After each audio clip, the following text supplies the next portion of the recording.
இனிய மாலை வணக்கம். இன்னைக்கு நம்ம பார்க்க போற புத்தகம் திருக்குறள் சிறுகதைகள் அதிகாரம் புலவி. அது 131வது அதிகாரம். ஸோ அந்த புக்கை பற்றி தான் நான் இன்னைக்கு உங்களோட பகிர்ந்துக்கலாம் அப்படின்னு நினைக்கிறேன்.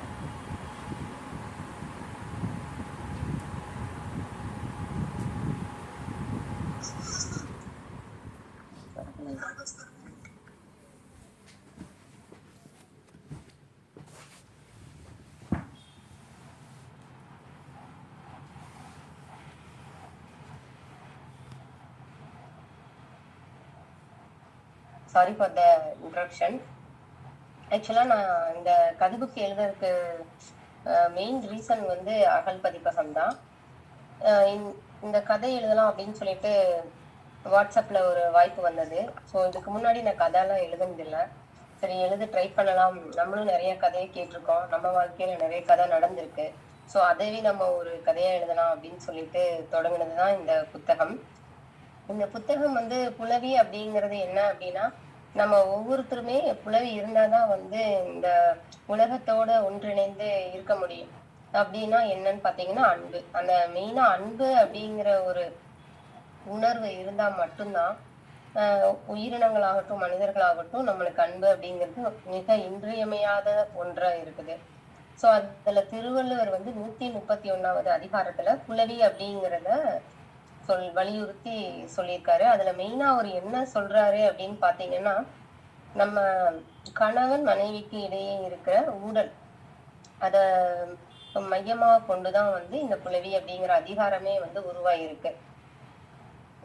ஸோ கணவன் மனைவி அப்படிங்கிறவங்க 2 பேர் தான் ஒரு குடும்பத்தின் ஆரம்பத்துக்கான படைப்பு அப்படிங்கிறது எல்லாரும் அறிந்த விஷயம்தான்.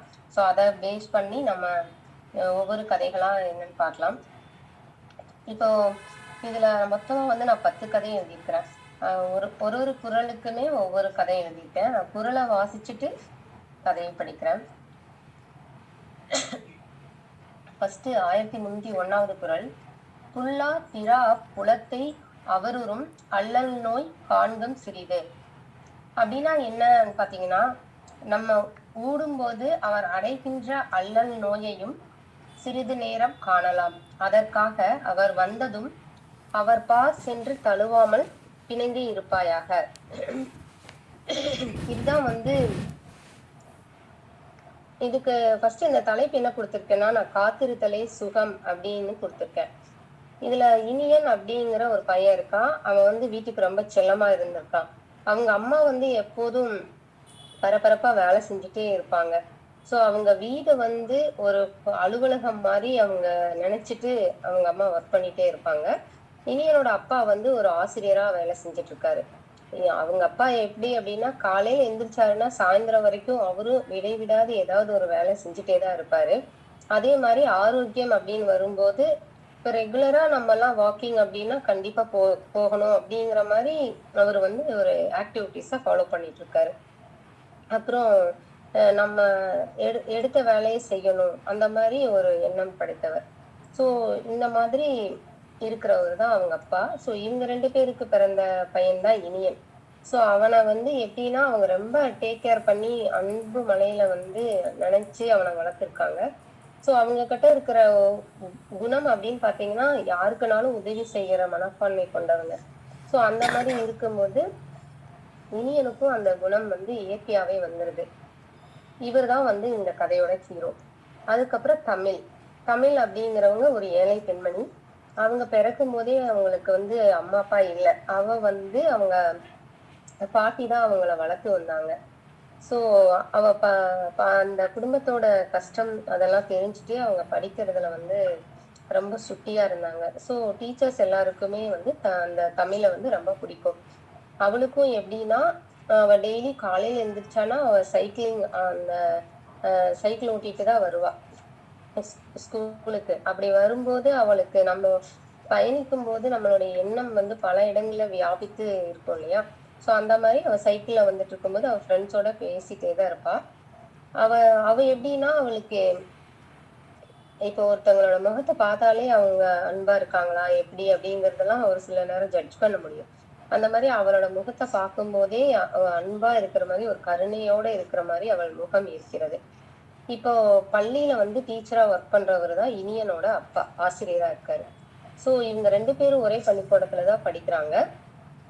இவ வந்து எப்படின்னா, ஒரு புத்தகம் வாங்கிட்டாலும் அந்த புத்தகத்த படிக்காம இருக்கவே மாட்டா. அத படிச்சு முடிச்சாதான் அந்த நாளே இவளுக்கு முடியிற மாதிரி இருக்கும். மேத்ஸ் வந்து இவள் இப்போ படிக்கிற விஷயம் அப்படிங்கும்போது தமிழ் ரொம்பவே புத்திசாலியா இருப்பாங்க. இனியன் அந்த மாரி கிடையாது.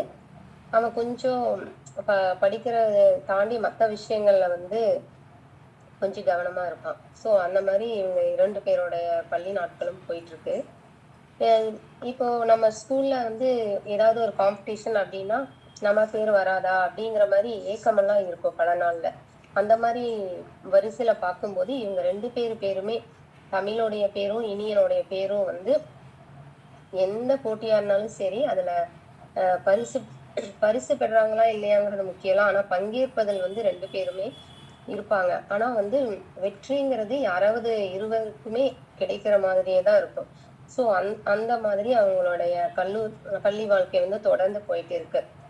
அதுக்கப்புறமா வந்து அவங்க படிச்சு முடிச்சிடுறாங்க. அதுல வந்துட்டு தமிழ் நல்லா படிக்கிறனால அவளுக்கு மெடிசின் சீட் கிடைக்குது. இனியன் வந்து தமிழ்ல வந்து படிக்காம இருக்க மாட்டா. அவளுக்கு படிக்கிறது தான் அவளுக்கு முக்கியமா இருக்கு. சோ அப்ப ஒரு நல்ல மெரிட் சீட் கிடைக்கிறனால, அவளுக்கு புடிச்ச காலேஜ்லயே வந்து அவ டாக்டரா படிக்க ஆரம்பிச்சிடுறா. இனியன் வந்து என்ன பண்றான்னா, அவனுக்கு வேலை அவன் வந்து நார்மலா ஒரு காலேஜ்ல படிக்க ஆரம்பிச்சிடுறான். அதுக்கப்புறம் இவங்க 2 பேருமே வந்து இருவேறு கிளைகளா பிரிஞ்சிடுறாங்க. ஜஸ்ட் அவங்க 2 பேரும் ஃப்ரெண்டா மட்டும் தான் இருக்காங்க. அதாவது ஒரு பள்ளிக்கூடம் அப்படிங்கிறது ஒரு மரம் மாதிரி. அவங்க 2 பேரும் அதுல வர 2 கிளைகள் மாதிரி. சோ அவங்க 2 பேரும் அவங்கவங்க ஒர்க்க வந்து பார்க்க ஆரம்பிச்சுட்டாங்க. அதுக்கப்புறம் இனியன் வந்து அவனுடைய நாட்கள தொடர்ந்துட்டு இருக்கும்போது அவங்க அம்மா கேட்குறாங்க, "உனக்கு வயது வந்து நெருங்கி விட்டது, திருமண வயது. சோ அதனால நாங்க வந்து உனக்கு பெண் பார்க்கலான்ட்டு இருக்கிறோம்" அப்படின்னு சொல்லிட்டு. அப்ப அவங்க ஃப்ரெண்ட்ஸ் மூலியமா வந்து ஜாதகம் குடுத்து பார்க்குறாங்க. அதே போல அவங்க ஃப்ரெண்டுக்கு வந்த ஜாதகம் வந்து தமிழ் அவங்களோட ஜாதகம். ஆனா அவங்களுக்கு முன்ன பின்ன தெரியாது. இருந்தாலும் அந்த ஜாதகத்த பார்க்கும்போது பொருத்தமெல்லாம் பார்த்துட்டாங்க. ஆனா ஒரு சில பொருத்தங்கள் வந்து இல்ல. ஆனா இவன் பேர பார்த்துட்டு தமிழ் அப்படிங்கிறனால ஓகே அப்படின்னு சொல்லிர்றான். அதுக்கப்புறம் அவங்க பெற்றோர்கள் வந்து தமிழ் வீட்டுக்கு போறாங்க. போய் பார்க்கும்போது நம்ம அவளோட தோழிதான் அப்படிங்கிறது அதற்கப்புறமா அவன் உணர்றான். அப்புறம் 2 பேர் வீட்லயும் வந்து திருமணம் பேசி முடிச்சிடுறாங்க. ஆனா அந்த திருமண வாழ்க்கை அப்படிங்கிறது பார்த்தீங்கன்னா, ஆரம்பத்துல வந்து மகிழ்ச்சியா இருந்தாலுமே, அவங்களுக்குள்ள வந்து சின்ன சின்ன சண்டைகள் இருந்துட்டே தான் இருக்கு.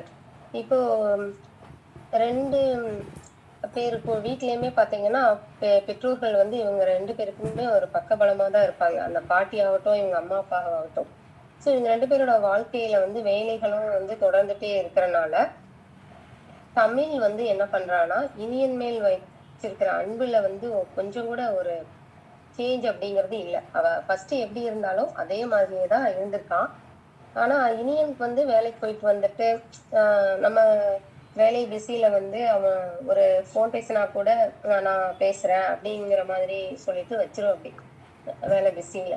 ஆனா இவளுக்கு எப்படி இருக்கு அப்படின்னா, அவன் பக்கத்துல இல்லாதது வந்து மனசுல வந்து ஏதாவது ஒரு சலனம் இருக்கிற மாரியே தான் வந்து இவ நினைச்சுட்டே இருப்பா. அதுக்கப்புறம் அவ வேலை முடிச்சுட்டு வந்தா, அவங்க அம்மாவும் இவங்களும் ஒரு 2 பேருமே வந்து மாத்தி மாத்தி அவன கவனிப்பாங்க. அதற்கப்புறம் கவனிச்சுட்டு ஆஸ் யூசுவல் நம்ம லைஃப் போற மாரியே தான் போயிட்டுருக்கும். அவ வந்து நீ வந்து என்ன கவனிக்கிறதில்ல, என்கூட பேசுறதில்ல அந்த மாரி நெனச்சுட்டு சண்டை போடுவா இனியன் கூட. அப்புறம் அவ வந்து சமாதானப்படுத்துவா. ஆனா அவளோட சமாதானம் வந்து தமிழ் வந்து ஏத்துக்கிற மாதிரி இல்ல. திரும்ப திரும்ப வந்து கேள்வியே கேட்டுட்டே தான் இருக்கா இனியன. நீங்க முன்ன மாரி இல்ல, அப்படி அந்த மாரி சொல்லிட்டு இருக்கும்போது, நான் தான் வந்து உங்க மேல ரொம்ப அன்பா இருக்கேன் அப்படிங்கிற மாரிலாம் சொல்லுவாங்க. அதற்கப்புறம் நைட்டு 2 பேரும் டிஸ்கஸ் பண்ணிட்டு தூங்கிர்றாங்க. காலையில விடிஞ்சதுக்கு அப்புறமா எந்திரிச்சதுக்கு அப்புறம் கேட்குறாங்க, "என்ன ஏதாவது கனவு கண்டீங்களா?" அப்படின்னு சொல்லிட்டு. அந்த மாதிரி கனவெல்லாம் நான் கண்டதே இல்லை அப்படின்னு சொல்லிட்டு மறுபடியும் இவன் ரொம்ப நேரம் தூங்கி தூங்கி எந்திரிச்சதுல இவனுக்கு ரொம்ப டயர்டா இருக்குது. அப்ப வெளியில வந்து பார்க்கும்போது சூரியன் வந்து அவன் மேல விழுகுது. அப்பதான் அவன் யோசிக்கிறான், அடடா நேரம் ஆயிடுச்சு, நான் இன்னைக்கு ரொம்ப நேரம் தூங்கிட்டேனே அப்படின்னு சொல்லிட்டு. அதுக்கப்புறம் அவன் சொல்றான், நான் ஒரு கனவு கண்டேன். நான் அந்த கனவுல வந்துட்டு நான் அவன் மேல ரொம்ப அன்பா இருக்கிற மாதிரி இருக்கேன் அப்படின்னு சொல்லிட்டு. இதெல்லாம் நம்புற மாதிரி இல்ல அப்படின்னு சொல்லுவான். அதுக்கப்புறம் இவன் வழக்கம் போல வேலைக்கு போயிருவான். திரும்ப இவ எப்ப வருவா அப்படின்னு சொல்லிட்டு அவளுடைய அன்பின் எதிர்பார்ப்போட வழியில வந்து விழிச்சு காத்துட்டு இருப்பா. ஆனா அவளுடைய காத்திருப்பு வந்து தொடர்ந்துட்டே தான் இருக்கும். அந்த மாதிரி கதையை முடிச்சுக்கேன் நானு. ஏன்னா இரண்டு உறவுகளுக்கும் இடையேயான காத்திருத்தல் அப்படிங்கிறது ஒருத்தங்களோட அந்த காத்திருத்தல் அப்படிங்கிறத அத உணரும் போது மட்டும்தான் நம்மளால புரிஞ்சுக்க முடியும். அதுக்கப்புறம் இரண்டாவது குறள் என்னன்னு பாத்தீங்கன்னா, உப்பமைந்தற்றால் புலவி அது சிறிது மிக்கற்றால் நீளவிடல். இப்ப நம்ம சாப்பிடும்போது உப்பு வந்து உணவுல ஜாஸ்தியா இருந்துச்சுன்னா நம்மளால சாப்பிட முடியாது. சோ அந்த மாதிரி ஒரு அன்பு அப்படிங்கிறது ரொம்ப ஓவரா நான் எல்லாம் பாத்துக்கிறேன் அப்படிங்கிற மாதிரி இல்லாம ஒரு அளவானதோட இருந்துச்சுனாலே அந்த அன்பு வந்து மிதமானதா இருந்தாலே சிறப்பா இருக்கும் அப்படிங்கிறத வள்ளுவர் வந்து சொல்லியிருக்கிறாரு. இதுல வந்து ரவி சுமதி அப்படின்னு 2 பேர் இருக்காங்க. அவங்க 2 பேர் கணவன் மனைவியா இருக்காங்க. சோ இவங்களுக்கு 2 பேர் எப்படின்னா லவ் பண்ணிதான் கல்யாணம் பண்ணிருக்காங்க. அவங்க எப்போதும் சின்ன சின்ன சண்டை போட்டுட்டே தான் இருப்பாங்க. சண்டை இல்லாம இருந்ததே கிடையாது. ஆனா ரவி பாத்தீங்கன்னா நம்ம வழக்கமா சொல்ற மாதிரிதான்.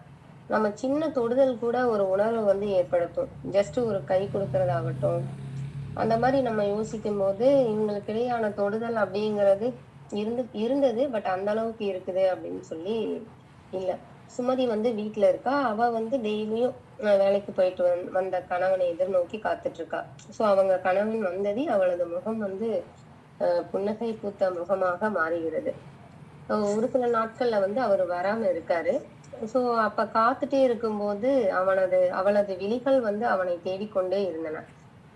இப்போ தேடிட்டு இருக்கும்போதுதான் என்னன்னா, நம்ம அவங்க மேல வச்சிருக்கிற ஒரு அன்பின் ஏக்கம் தான் அந்த இடத்துல வந்து தெரியுது. அப்ப அவ யோசிக்கிறான், இப்படி காக்க வைப்பதுல என்னதான் சுகம் இருக்குதோ, மனசுல வந்து எவ்வளவு வேதனையோட நம்ம இருக்கோம். இவங்க ஒரு நாளாவது நினைக்கிறாரா? ரொம்ப நாள் நேரம் கழிச்சு வேலையை விட்டு வராரே அப்படின்னு சொல்லிட்டு நினைச்சுக்கிறா. அதே சமயம் அவ வந்து ஒருவேளை ரொம்ப வேலை அதிகமா இருக்கிறனால இருக்குமோ அப்படின்னு சொல்லிட்டு அவளே திங்க் பண்ணிட்டு மனசு சமாதானம் அடைஞ்சுக்கிறா. அதுக்கப்புறம் சரி வழக்கம் போல பெண்கள் வந்து கணவன் வந்ததுக்கு அப்புறம் சாப்பிடலாமா அப்படிங்கறதுக்காக ரொம்ப நேரம் வெயிட் பண்ணிட்டே இருக்கா. அவன் லேட்டா வந்ததுக்கு அப்புறம் அவளுக்கு சாப்பிடணும் அப்படிங்கிற எண்ணம் கொஞ்சம் கூட இல்ல. அவனும் வந்து சாப்பிட்டு வந்துட்டான் அப்படின்னு சொல்லிடுறான். திரும்ப இவன் வேலை விட்டு வந்துட்டு இவன் கிட்ட அன்பா இருந்துக்கிறத அவன் வந்து புரிஞ்சுக்கல.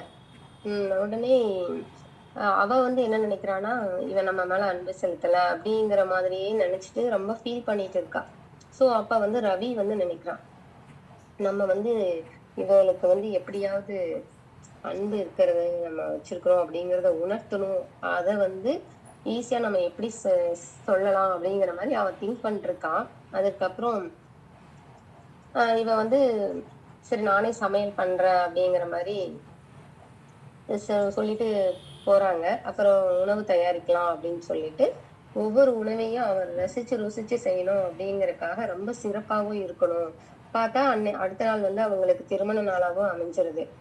அப்போ எல்லாம் வந்து இவன் செய்யறான். பட் ஆனா உப்பு இதெல்லாமே கொஞ்சம் ஜாஸ்தி ஆயிடுது அந்த உணவுல.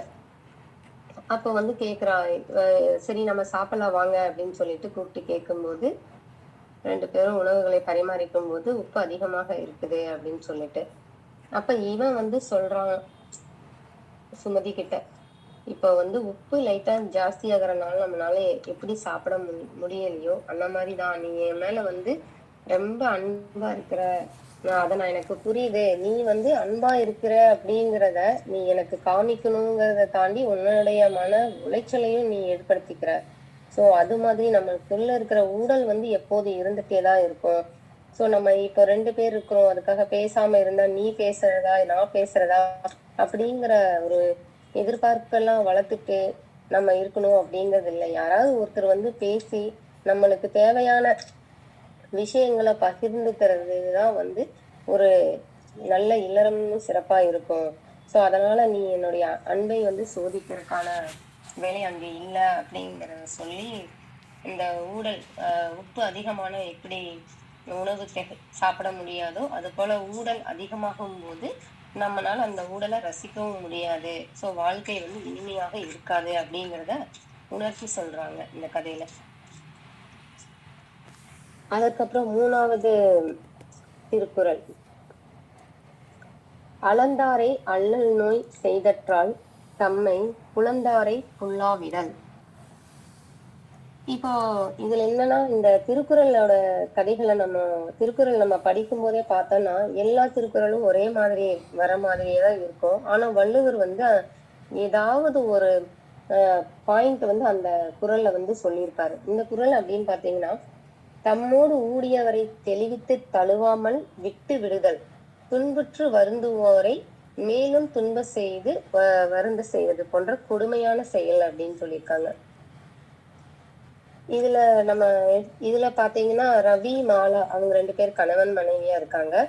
சோ ரவி வந்து எப்போதுமே காலையில இருந்து நைட்டு வரைக்கும் வேலை இருந்துட்டே தான் இருக்கும் அவருக்கு. மனைவி கிட்ட வீட்டுக்கு வந்தா அவங்க என்னடா இவரை நம்மளுக்கு ஒரு ஹெல்ப்பும் பண்ணவே மாட்டேங்கிறாரு, வர்றாங்க போறாங்க, இதெல்லாம் என்னடா வாழ்க்கை அப்படிங்கிற மாதிரி நினைச்சிட்டு இருக்கிறா மாலா. ஒரு சீவனா அந்த சீப்பை எடுத்து வைக்கிறது இல்ல, ஒரு துணி துடைச்சிட்டு வந்தா அந்த ஈர துண்டை வந்து எடுத்து கரெக்டா போடுறது இல்ல, சின்ன சின்ன விஷயங்கள் கூட அவர் பண்ண மாட்டேங்கிறாரு அப்படிங்கிற மாதிரி நினைச்சிட்டு இவ வந்து கோவப்படுறா மாலா ரவி மேல. நீ இங்க என்ன இந்த மாதிரி ஒரு சின்ன வேலை கூட கரெக்டா பண்ணல அப்படின்னு சொல்லி திட்டுறா. அப்ப வந்து ரவிக்கு வந்து அது டெய்லி டெய்லி திட்டு வாங்குறது வந்து, அதாவது ஒரு நாள் 2 நாட்கள் அப்படிங்கும்போது தெரியாது. பல நாட்கள் இதே மாதிரி இருக்கும்போது அவனோட வாழ்க்கையை வந்து சலிப்பு தட்ட ஆரம்பிச்சிருது. சோ அப்படி இருக்கும்போது அவன் வந்து அவனோட ஃப்ரெண்டு சோமு அப்படின்னு அவனோட ஃப்ரெண்டு இருக்காரு, ஆபீஸ் ஒர்க்கர். அவர்கிட்ட வந்து சொல்லிட்டு இருக்காரு. இப்போ மனபாரம் குறைவதற்காக அவர் நண்பரிடம் பகிர்ந்துக்கிறாங்க. அப்ப இந்த மாதிரி கோவப்பட்டுட்டே இருக்கா அவ அப்படின்னு சொல்றா. சோ நீ வந்து எதனால அவங்க கோவப்படுறாங்க அப்படிங்கிறத நீங்க வந்து ஃபர்ஸ்ட் திங்க் பண்ணுங்க சார் அப்படின்னு சொல்லி அவன் சொல்றான். அப்ப அவன் நிதானமா திங்க் பண்றான். ஏன் இந்த மாதிரி எல்லாம் சொல்லிட்டு இருக்காங்க அப்படின்னு சொல்லி யோசிக்கும் போது, நம்ம வந்து அவளுக்கான டைம் வந்து அங்க ஸ்பெண்ட் பண்ணல, அவளை நம்ம புறக்கணிக்கும் போதுதான் வந்து அவ கோவப்படுறா. சோ கோபத்துக்கான காரணம் என்ன அப்படின்னு நம்ம திங்க் பண்ணணும் அப்படின்னு சொல்லிட்டு திங்க் பண்ணிட்டு அப்புறம் வழக்கம் போல நம்ம வீட்டுக்கு போறான். கண்கள் வந்து இவனது கண்கள் வந்து அவனது மனைவி மாலாவை தேடியது. அப்ப அவ வந்து ஒரு ரூம்ல வந்து இன்னைக்கு பூஜை எல்லாம் பண்ணிட்டு உட்கார்ந்துருக்காங்க. அப்ப இங்க இருக்கீங்களா அப்படின்னு சொல்லிட்டு கூப்பிட்டு கேக்குறாங்க. அதுக்கப்புறம் 2 பேர் பேசிக்கிறாங்க. இன்னைக்கு என்ன சீக்கிரமா வந்துட்டீங்க அப்படின்னு சொல்லிட்டு. அப்ப அவன் வந்து வயிற்கட்ட மனம் விட்டு பேசுறான். நான் உன்னை வந்து புரிஞ்சுக்காம விட்டுட்டேன், என்னை மன்னிச்சிடு அப்படிங்கிற மாதிரி சொல்றான். நீ என்கிட்ட அன்பு செலுத்தும் போதே நான் உனக்கு வந்து அதற்கான விளக்கம், அதாவது அதற்கான என்ன சொல்ற, அதற்கான விடயம் வந்து கரெக்டா கொடுக்கணும். இப்ப நீ என்கிட்ட பேசும்போது நான் அதுக்கான ரெஸ்பாண்ட் கரெக்டா பண்ணியிருக்கணும், நான் வந்து அதை கரெக்டா பண்ணல. சோ நான் வந்து உன்னை புரிஞ்சுக்கல அப்படிங்கிற மாதிரி நீ நினைச்சிருக்கிற. ஆனா வந்து உன்னுடைய உணர்வுகளுக்கு நான் மதிப்பு தர்றேன். அதுக்கப்புறம் அவங்க 2 பேரும் வந்து உணர்வுகளை புரிஞ்சுக்கிட்டு அன்பின் உணர்வுகளை பரிமாறிக்கொண்டு அவர்களது காதல் வாழ்க்கை வந்து மிகவும் சிறப்பாக இருந்தது.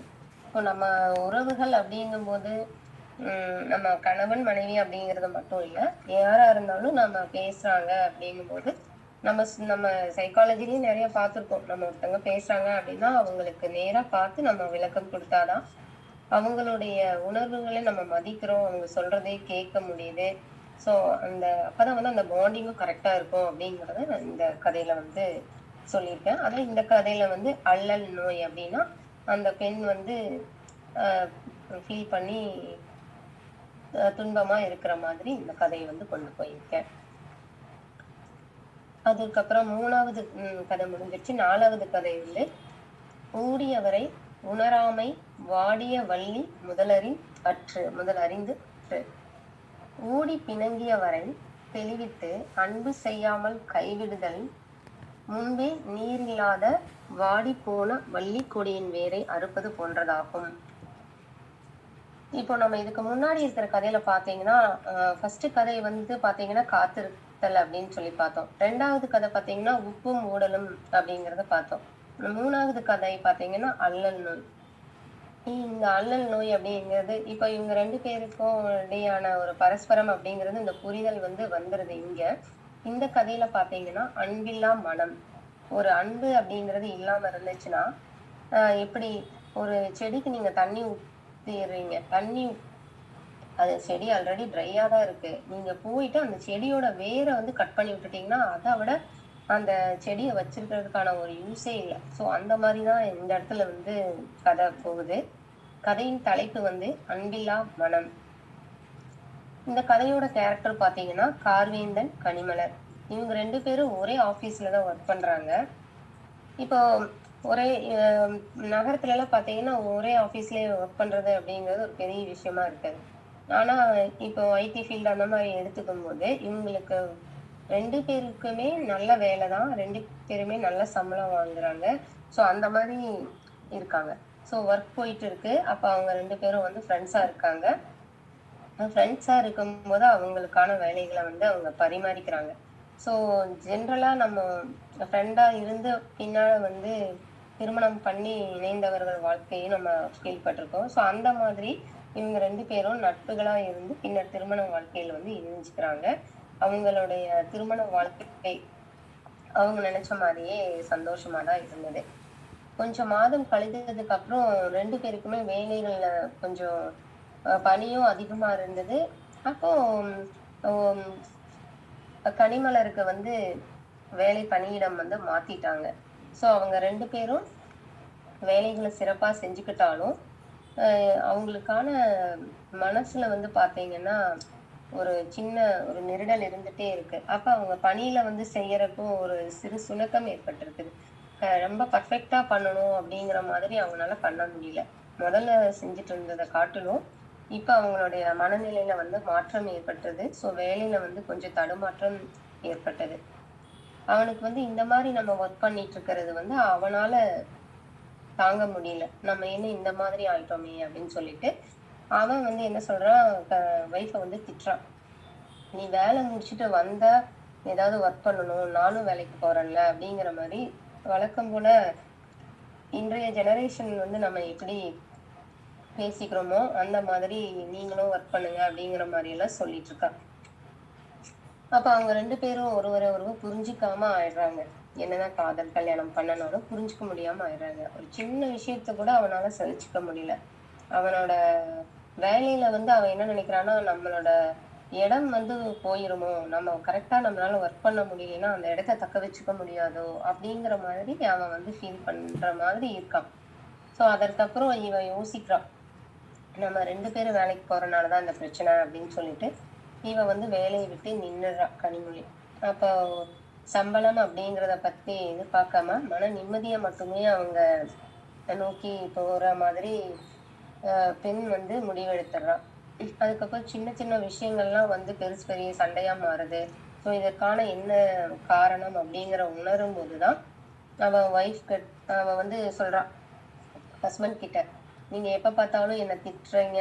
இது வந்து எனக்கு ஒரு வாழ்க்கையில நிம்மதி மகிழ்ச்சிங்கிறது இல்லாம ஒரு நாளையுமே நான் கழிச்சிட்டு இருக்கேன். ஸோ தினமும் நரகத்திலேயே இருக்கிற மாதிரி இருக்கு.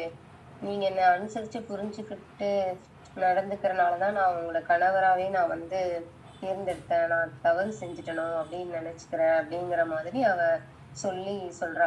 நீங்க வந்து தவறா புரிஞ்சுட்டு என் மேல கோபமா இருக்கீங்க. ஒரு சின்ன பொருளா கூட நீங்க என்ன மதிக்கல. நான் எப்ப பார்த்தாலும் நீங்க என்னோட எரிச்சலாவே இருக்கீங்க. அது மட்டும் இல்லாம உங்க வேலைன்னே கவனத்தை செலுத்துறீங்க. ஸோ நான் உங்கள்ட்ட இருந்து எதிர்பார்க்கறது ஒரு அன்பு அப்படிங்கிற ஒரு சின்ன கருவியை தான் நான் அன்பை மட்டும்தான் நான் எதிர்பார்க்கிறேன். ஆனா அது கொஞ்சம் கூட நீங்க என்கிட்ட காட்டுறது இல்ல அப்படிங்கிற மாதிரி சொல்றா. அவ சொல்லிட்டு, நான் எங்க அம்மா வீட்டுல இருக்கும்போது நல்ல வாசமுள்ள மலராதான் இருந்தேன். ஆனா இப்போ என்னோட நிலைமை எப்படி இருக்கு அப்படின்னா, ஒரு செடியில இருக்கிற வேரை அறுக்குற மாதிரி இருக்கு. வேர் இருந்தா தானே நீங்க தண்ணி ஊத்த முடியும். ஆனா அந்த தண்ணி ஊத்துறதுக்கு வேரே இல்லைன்னா நீங்க எப்படி அன்பு செலுத்துவீங்க? அப்படிங்கிற மாதிரி நானே இருக்க மாட்டேன். நான் வந்து கிளம்புறேன் அப்படிங்கிற மாரி சொல்றா. இந்த வேர் இல்லாத பூச்செடிக்கும் இங்க இருக்கிறனால எனக்கு பயனும் கிடையாது. என்னுடைய உங்களால எனக்கு மகிழ்ச்சி ஏற்படாது. ஸோ இந்த நிலைமை வந்து மாறணும் அப்படின்னு நான் நினைக்கிறேன்.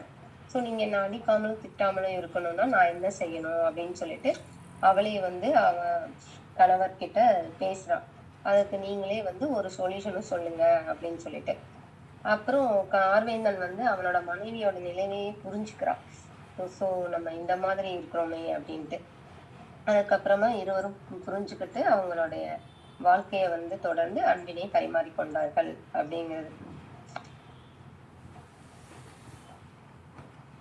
அதற்கப்புறம் 5வது கதை. நலத்தகை நல்லவர்க்கே குலத்தகை பூவண்ண கண்ணார் அகத்து. நல்ல தகைமைகள் பொருந்தியுள்ள நல்ல ஆடவர்க்கு அழகாவது மலரன்ன கண்களை உடைய அவர் காதலியர் இடத்தே உண்டாகும் ஊடலின் சிறப்பே ஆகும். இது நம்ம என்ன அப்படின்னு பாத்தீங்கன்னா, வழக்கம் போல் நம்ம கணவன் மனைவி தான் எடுத்தாகணும். இதுல ராஜேஷ் அப்படிங்கிற ஒரு கேரக்டர் எடுத்திருக்கேன். ராஜேஷ், கைல்விழி. ராஜேஷ்க்கு வந்து சின்ன வயசுல இருந்தே அவனுக்கு கலெக்டர் ஆகணும் அப்படிங்கிற ஒரு ஆசை இருந்தது. ஸோ அது கலெக்டர் ஆகணும் அப்படிங்கிற அந்த கனவை நிறைவேற்றுக்காக அவன் ரொம்ப ஹார்ட் ஒர்க் பண்ணி கன்னியாகுமரி டிஸ்ட்ரிக்ட் வந்து கலெக்டரா வந்துடுறான். அப்ப மக்கள் வந்து அவனை ரொம்ப அனைவரும் பாராட்டுறாங்க. சின்ன வயசுல இருந்தே இவனுக்கு எவ்வளவு உதவி செய்யற மனப்பான்மை இருக்கு. ஸோ அப்படி இருக்கிறனாலதான் வந்து நம்ம நாட்டுக்கே வந்து நம்ம சேவை செய்யணுங்கிற எண்ணத்தினாலதான் அவன் இந்த அளவுக்கு வந்திருக்கான் அப்படிங்கிற மாதிரி நான் கூட வேலை செய்யறவங்க, பக்கத்துல இருக்கிறவங்க எல்லாரும் அவனை வந்து ரொம்ப பாராட்டுறாங்க. அப்ப ராஜேஷோட அத்தை பொண்ணுதான் வந்து கையல்விழி. அவங்க அத்தை பொண்ணு வந்து கல்யாணம் பண்ணி வச்சிடறாங்க. சோ இவங்க வழக்கம் போல ஒருவருக்கு ஒருவர் வந்து அன்புகளை வந்து பரிமாறிட்டு இருக்காங்க. அப்போ ஒவ்வொரு அதிகாரிக்கு அப்படிங்கிற இப்ப கலெக்டர் அப்படின்னா அவருக்குன்னு ஒரு தனி மரியாதை இருக்கும். சோ அந்த மாதிரி மரியாதையெல்லாம் அவருக்கு வருது. அப்போ வீட்டுக்கு வரும்போது கைல்வி வந்து ராஜேஷ் மேல எப்போதும் ஒரு பொறாமையோடவே இருக்கா. ஏன் அப்படின்னு யோசிக்கும் போது ராஜேஷ் கிட்ட யாரு வந்து பேசினாலும் கைல்விக்கு பிடிக்கிறதே இல்லை. ஏன்னா அவனோட தோற்றம் வந்து எப்படி இருக்கு அப்படின்னா பார்ப்பதற்கு கண்களை கவரும் விதமாக இருக்குது. சோ அந்த மாதிரி இருக்கிறனால இவளுக்கே வந்து மனசுக்குள்ள தோணுது, எல்லாரும் நம்ம கணவர் கிட்ட ரொம்ப அன்பா நடந்துக்கிறாங்க அப்படிங்கிற மாதிரி அவ ஃபீல் பண்றா. அதுக்கப்புறம் இத வந்து நம்ம எப்படி உணர்த்தணும் அப்படிங்கிறத ராஜேஷ் வந்து திங்க் பண்ணி அவர் எப்படி சொல்றாரு, நான் வந்து மத்த பெண்களிடம் பேசுறதோ மத்தவங்ககிட்ட பேசுறதோ நல்ல நட்புறவுடன் மட்டும்தான் நான் பேசுறேன். நீ இதை தவறா புரிஞ்சுக்கிறதுல ஒரு அர்த்தம் கிடையாது. சோ இந்த மாதிரி இருக்கிறனால நம்மளுக்கு மன சங்கடம் தான் அதிகமாகுமே ஒழிஞ்சு நம்மளுடைய வாழ்க்கை வந்து நிம்மதியா இருக்காது. நம்ம நிலைமை வந்து இன்னும் மோசமாதான் போகும். என்னோட முழுமையான அன்புக்கு சொந்தக்காரி நீ மட்டும்தான். ஸோ இத பரிபூரணமா நீயும் உணரணும். அந்த பரிபூரணமா நான் உன்னிட்ட மட்டும்தான் காமிச்சிட்டு இருக்கேன் அப்படின்னு சொல்லிட்டு சொல்றான் ராஜேஷ். அதற்கப்புறம் நம்ம இன்னொரு பாயிண்ட சொல்றான். நீ இத வேறு விதமா சிந்திக்காத. நல்ல மனைவிக்கு அழகு அப்படிங்கிறது நல்ல அன்புடன் கணவனை அன்போடு நடத்தி சிறப்பாக எந்நேரமும் நடத்துவதுதான் வந்து ஒரு மிக உயர்ந்த பண்பு. ஸோ இல்லறம் சிறப்பா இருக்கணும் அப்படின்னா ஒரு பொறாமை குணம் அப்படிங்கிறது இருக்கக்கூடாது. அன்புடனும் பொறுமையுடனும் இருந்தால் மட்டுமே தான் நம்மளோட வாழ்க்கை வந்து சிறப்பாக இருக்கும் அப்படின்னு சொல்லிட்டு கயல்விழிகிட்ட சொல்றா. அதுக்கப்புறம் கயல்விழியும் வந்து அவளுடைய பொறாமை குணத்தை விட்டு அவனுடன் வந்து இணக்கமாக இருப்பதாக இந்த கதையை முடித்திருக்கிறேன். ஊடலின் சிறப்பு. அதற்கப்புறம் 1306வது குறள். அது என்னன்னு பாத்தீங்கன்னா, துணியும் புலவியும் இல்லாயின் காமம் பணியும் கருக்காயும் அற்று. பெரிய பிணக்கமும் சிறிதான பிணக்கமும் இல்லாமல் போனால் காமமானது மிக கனிந்த கனியும் பழுக்காத கருக்காயும் போல பயனற்றதாகும். இதுல என்ன சொல்லியிருக்காங்கன்னா, சின்ன சின்ன சண்டைகள் வந்து வாழ்க்கையில வந்து வேணும் அப்படிங்கிறத சொல்லியிருக்காரு. அதுலயும் வந்து எப்படி அப்படின்னு நீங்க பாத்தீங்கன்னா, இப்ப நம்ம பழம் அப்படிங்கிறது ஒரு நல்ல ஒரு கன்சிஸ்டன்சியோட இருந்தா மட்டும்தான் அந்த பழத்தை நம்ம கட் பண்ணி சாப்பிடணும் அப்படின்னு சொல்லிட்டு நம்மளுக்கு தோணும். அதே பழம் ரொம்ப கனிஞ்சு அப்படியே கையிலேயே எடுக்க முடியாத அளவுக்கு இருக்கு அப்படின்னா அந்த பழத்தை நம்ம யாரும் விரும்ப மாட்டோம். அதே மாதிரி பிஞ்சு கருக்காய், அதையும் நம்ம பிஞ்சு கருக்காய் வந்து நம்மளுக்கு இன்னும் டெவலப்பே ஆகலை. ஸோ அந்த மாதிரி இருக்கும்போது அதையும் நம்மளால யூஸ் பண்ணவே முடியாது. ஸோ இந்த மாதிரி இருக்கக்கூடாது ஊடல் அப்படிங்கிறத இந்த கதையில சொல்றாரு. நான் என்ன எழுதியிருக்கேன்னா, கனியும் கருக்காயும் அப்படிங்கறத கதையோட தலைப்பு. இப்போ இந்த கதையில வந்து காமனா தான் நான் சொல்லியிருக்கேன், எந்த கேரக்டரும் நான் சொல்லல. ஹஸ்பண்ட் அண்ட் ஒய்ஃப் 2 பேர் இருப்பாங்க. அதுல வந்து ஹஸ்பண்ட் வந்து வேலைக்கு போயிட்டு இருக்காரு, இவங்களும் வேலைக்கு போறாங்க. இதை நான் உங்களுக்கு படிச்சு காட்டுறேன், அப்பதான் உங்களுக்கு கொஞ்சம் தெளிவா புரியும். வேலையில் இருந்தாலும் என்னை உயர்வான இடத்துல வச்சு பார்த்து பெருமைப்படுறாரே, அந்த நல்ல மனசுக்கு தான் நான் காலம் பூரா சேவை செய்ய கடமைப்பட்டிருக்கேன்ப்பா அப்படின்னு சொல்லிட்டு வைஃப் வந்து அவங்க அம்மா கிட்ட சொல்றாங்க. அப்போ கணவன் வந்து கேக்குறாங்க, இங்க வாங்க அப்படின்னு சொல்லிட்டு. ஒரு நிமிடம்.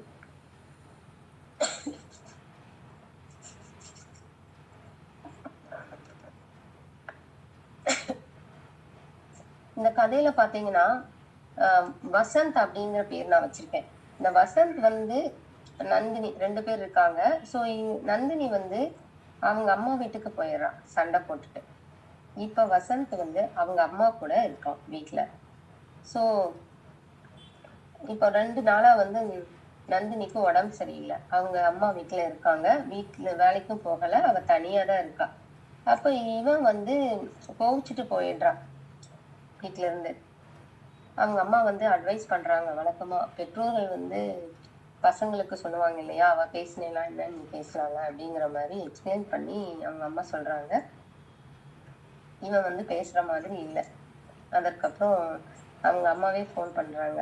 ஃபோன் பண்ணிட்டு மருமகளுக்கு பேசுறாங்க, என்னாச்சு, காய்ச்சல் அதிகமா இருக்கா, ஏன் உடம்பு சரியில்லையா அப்படிங்கிற மாதிரி கேட்டிருக்காங்க. அப்புறம் அவங்க பையனை கூப்பிட்டு ஃபோன் பண்ணி கொடுக்குறாங்க.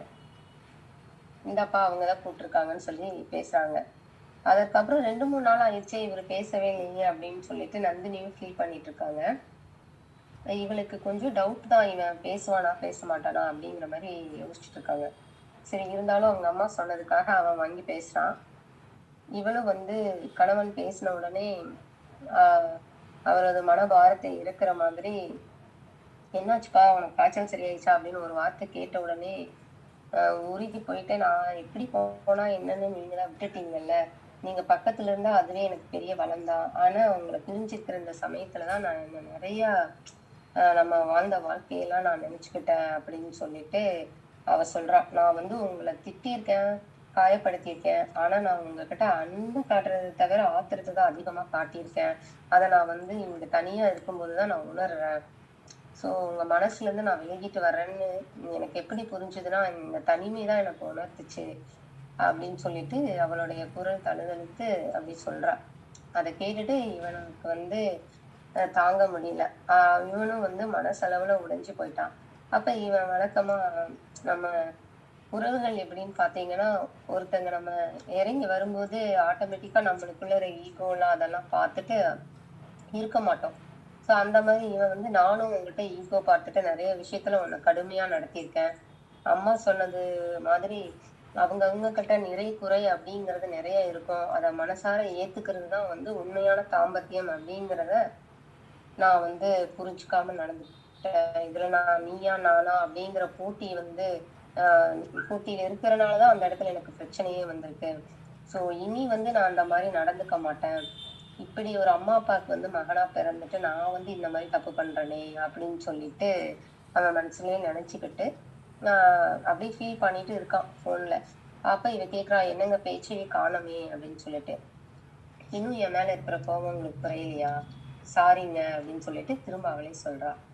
அதுக்கப்புறம் அவன், அதெல்லாம் இல்லை நந்தினி, இன்னைக்கு சாயந்தரமே வந்து நான் உன்னை கூப்பிட்டு வந்துடுறேன், நான் ரயிலை பிடிச்சி நான் வரேன் ஊருக்கு அப்படின்னு சொல்லிட்டு அவன் சொல்றான். அதுக்கப்புறம் நைட்டே வந்து ட்ரெயின் பிடிச்சி அங்க போயிடுறான். அப்போ வசந்த் வந்ததை அவன் சொல்லிட்டு இருக்கவே அவங்க அம்மா வந்து யோசிக்கிறாங்க. எப்படி நம்மளுடைய பையன் வந்து இந்த மாதிரி மாறி இருக்கான். நம்ம கிட்ட இருக்கிற பையன் நம்மள மாதிரி தானே இருக்கணும். நம்ம வாழ்ந்த வாழ்க்கையெல்லாம் பாக்குறாங்கல்ல. சோ அவங்களுக்குள்ள ஒரு மாற்றம் ஏற்படணும்ல. தேவையில்லாம ஈகோங்கிற பிரச்சனையில வந்து இவங்க 2 பேரும் பிரிஞ்சிருக்கிறது எவ்வளவு சங்கடமா இருக்கு அப்படின்னு சொல்லிட்டு அவங்க அப்பா கிட்ட அவங்க அம்மா சொல்லிட்டு இருக்காங்க. அப்புறம் அவன் மனசுல இருக்கிற சஞ்சலங்கள்லாம் மறைஞ்சிட்டு அவன் வந்து புரிஞ்சுக்குவான் அவனே அப்படின்னு சொல்லிட்டு அவங்க அப்பா வந்து அவங்க அம்மா கிட்ட பேசிக்கிறாங்க. அவங்க 2 பேருமே வந்து போப்பா நீ போய் அவளை கூட்டு வா அப்படின்னு சொல்லி தட்டி கொடுத்து அவங்க அம்மா வந்து அனுப்பிச்சு விட்றா. உடனே புறப்பட்டு அவளை போய் பார்த்துட்டு அப்புறம் கூட்டு வந்துடுறான். ஸோ அந்த மாதிரி இந்த கதையில என்ன அப்படின்னு பாத்தீங்கன்னா, நம்ம ஈகோ பார்த்துட்டு இருக்க வேண்டியதில்லை. நம்மளுக்கு என்ன தேவை அப்படிங்கிறத அதை ரியலைஸ் பண்ணும்போது நம்மளுக்கு நிறை குறை அப்படிங்கிறது ஒருத்தங்கிட்ட இருக்கும், ஒருத்தங்கிட்ட இல்லாம இருக்கும். ஸோ அதை சமமா பேலன்ஸ் பண்றதுலதான் வந்து தாம்பத்தியம் அப்படிங்கிறது சிறப்பா இருக்கும் அப்படிங்கிறத இந்த கதையில கனியும் கருக்காயும் அப்படிங்கிற தலைப்பை வச்சு இது எல்லாமே சின்ன சின்ன கதையா ஒரு பக்கத்துலதான் எழுதலாம் அப்படின்னு சொல்லிட்டு. ஏன்னா ஃபர்ஸ்ட் 2 கதை பாத்தீங்கன்னா நான் ஒரு 4-5 பக்கம் எழுதினேன்.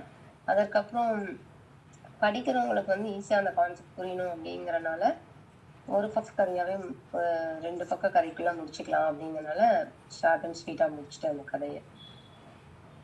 அதுக்கப்புறம் அடுத்த குறள் 1307.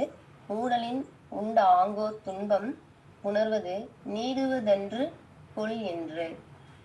அதாவது சூழலின் அதிசயம். இதுக்கு வந்து திருவள்ளுவர் என்ன விளக்கம் கொடுத்திருக்காருன்னு பார்த்தா, கூடி மயங்கி கழித்திருக்கும் இன்பமான காலத்தின் அளவு குறைந்து விடுமோ என எண்ணுவதால் ஊடலிலும் ஒரு வகை துன்பம் காதலருக்கு உண்டு.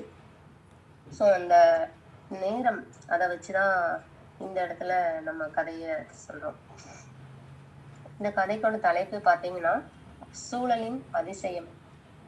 அதாவது ஒரு சூழல் வந்து எப்படி வந்து நிலைமைய மாற்றுறது அப்படிங்கறதுதான் இந்த கதை. மணிமாறன் அப்படிங்கிறவர் வந்து போலீஸ்ல ஒர்க் பண்றாங்க. அமுதாம்பிகா அப்படிங்கிறவங்க நர்ஸா ஒர்க் பண்ணிட்டு இருக்காங்க. சோ அவங்க 2 பேரும் காதலிச்சு கல்யாணம் பண்ணிக்கிறாங்க வழக்கம் போல. ஸோ இவங்க வந்து ஒரு பிரைவேட் ஹாஸ்பிட்டல்ல ஒர்க் பண்ணிட்டு இருக்காங்க. ஸோ இவரு வந்து கவர்மெண்ட் இதுலதான் ஒர்க் பண்றாரு. ஆனா இவங்க 2 பேருக்குமே ஒர்க் இருக்கு. பட் போலீஸ் நர்ஸ் அப்படிங்கும் போது வேலைகள் வந்து ஒரே இடத்துல இருக்கும் அப்படிங்கிற மாதிரி எல்லாம் சொல்ல முடியாது. ஸோ ஒவ்வொருவரும் ஒவ்வொரு இடத்துல இருக்காங்க.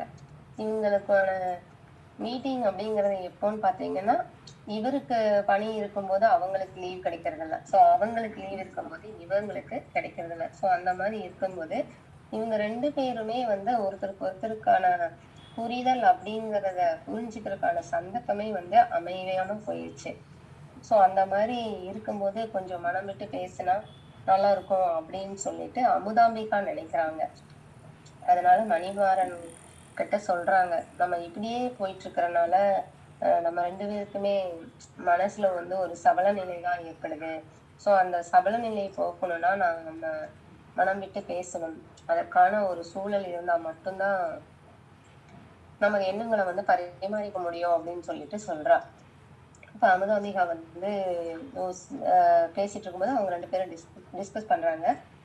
நம்ம வேலையில இருந்துட்டே நம்மளுக்கு வேலை அப்படிங்கிறது முக்கியம், அதை நம்ம திங்க் பண்ணணும் அப்படின்னு சொல்லி இவன் அட்வைஸ் பண்றான். அதற்கப்புறம் யோசிச்சு பார்க்கும்போது ஒரு சந்தர்ப்பத்துல வந்து அவளோட வேலையை வந்து கணவன் இருக்கும் இடத்துக்கே வந்து மாத்திக்கிறாங்க. சோ அப்படி வந்து அவளுக்கு வாய்ப்பு அமையுது. அதை வந்து அவ யூஸ் பண்ணிக்கிறா. அவளுடைய சேவையும் அவளுக்கு வந்து அவளோட தொழிலை விட்டுட்டு வர்றதுக்கான விருப்பம் இல்லை. 2 பேருமே வந்து ஒரு சேவை செய்யற இடத்துல இருக்கிறாங்க. சோ அதனால அவங்க தொழிலை வந்து விட்டுட்டு வரணும் அப்படிங்கிற எண்ணம் இல்லை.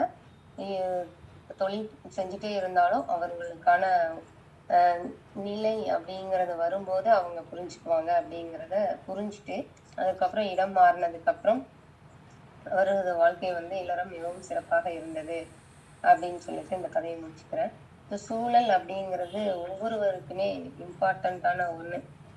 காலம்தான் எதையும் உணர்த்தும் அப்படிங்கிறது இந்த கதையில சொல்லியிருக்க சூழலின் அதிசயம் அப்படின்ட்டு. நெக்ஸ்ட் பாத்தீங்கன்னா அடுத்த குறள் 1308வது குறள். நோதல் எவன் மற்று நொந்தார் என்று அஃதறியும் காதலர் இல்லா வழி. நம்மை நினைத்தல்லவோ வருந்துகிறார் என்பதை உணர்ந்திடும் காதலர் இல்லாத போது வருந்துவதால் என்ன பயன்?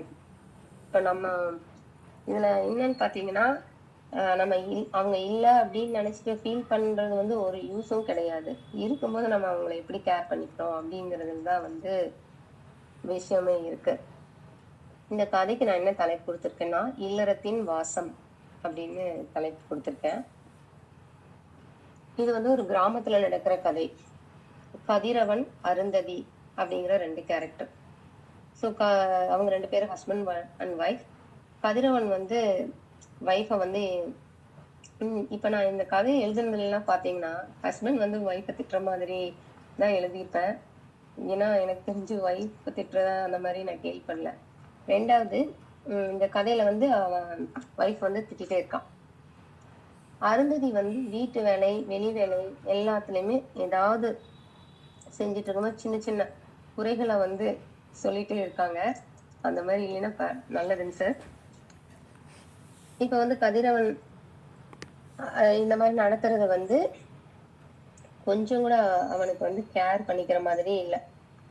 ஸோ நம்ம கணவன் வந்து நம்ம கிட்ட இந்த மாதிரி நடந்துக்கிறாங்க அப்படின்னு சொல்லிட்டு அவ கொஞ்சம் ஃபீல் பண்றா. ஆனா இவன் வந்து அதை பத்தி ஒன்றும் பெருசா மைண்ட் பண்ணிக்கிற மாதிரி இல்லை. ஸோ நாட்கள் வந்து கடந்து போயிட்டே இருக்கும்போது கதிரவன் கிட்ட ஏதாவது ஒரு மாற்றம் நடக்குமா நடக்காதா அப்படின்னு சொல்லிட்டு அவ ஏங்கிட்டு இருக்கா, எதிர்பார்த்து காத்துட்டு இருக்கா. அப்படி காத்துட்டு இருக்கும்போது அவளுக்கு வந்து ஒரு மாற்றமும் நடக்கிற மாதிரி தெரியல. அதுக்கப்புறம் அவ வந்து என்ன முடிவுக்கு வரா அப்படின்னு பார்த்தா, அவங்க அம்மா வீட்டுக்கு போயிடலாம், அவளுக்கு வந்து வாழ்க்கை இனிமையா இல்லை, சோ நம்ம இருந்தும் இவங்களுக்கு பிரயோஜனம் இல்லை அப்படிங்கிற மாதிரி நினைச்சிட்டு அவங்க அம்மா வீட்டுக்கு போயிடறான்னு சொல்லிட்டு போறா.